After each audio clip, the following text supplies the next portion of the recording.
Muli na namang naungkat ang usaping Gervonta Tank Davis versus Naoya the Monster Inoue. Ito ay matapos i-post ng trainer ni Tank Davis na si Kenny Ellis ang kasalukuyang timbang ngayon ni Gervonta Tank Davis. Ipinost ni Coach Kenny Ellis ang larawan ng timbangan kung saan sinasabi ron na ang timbang ngayon ni Tank Davis ay 139.2 pounds.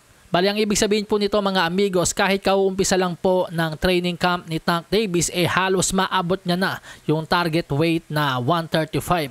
Imagine, dapat 2 buwan niyang pagsisikapang kunin yan para maabot, pero ngayon pa lang parang kuha niya na. Sa March 1 po ang laban ni Gervonta Tank Davis kay Lamont Roach Jr. Kaya naman ngayon, ito ang sinasabi ng mga fans ni Gervonta Tank Davis. Hindi daw po imposibleng maglaban si Gervonta Tank Davis at Naoya the Monster Inoue sapagkat itong si Naoya Inoue sa kanyang naging laban kay Luis Pantera Nery ay tumimbang daw po ng 137 to 138 pounds sa mismong fight night.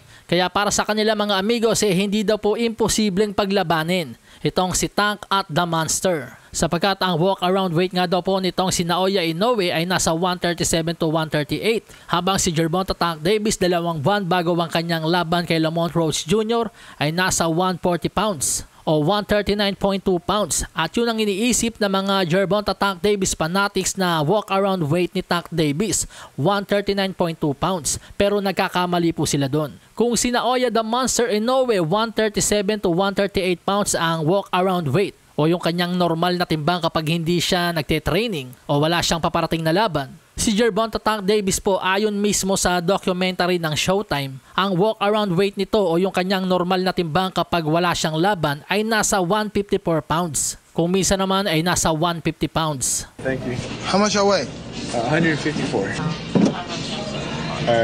150. 150? Ang reason lamang po kaya nasa 139.2 pounds lang ngayon si Tank Davis 2 buwan bago ang kanyang laban kay Lamont Roach Jr. Ito po ay dahil December 14 sana yung laban ni Tank Davis kay Lamont Roach Jr. Nakansela lamang. So ibig sabihin po mga amigos, bago pa mag-Disyembre nasa training camp na itong si Gervonta Tank Davis kaya't hindi na siya tumataba. Naglalaro na lamang sa 139.2 pounds ang kanyang timbang sapagkat ang tagal niya nang nag-iensayo para sa laban na yan kay Lamont Roach Jr. Mali po yung mga iniisip ng mga Gervonta Tank Davis fanatics na magkatimbang ang walk-around weight ni na Tank Davis at the Monster Naoya Inoue. Lasahin ang baraha, patunayan mo sa'kin ha. Sino man ang mabunot na kalaban, di ka tatakbo ha. Sa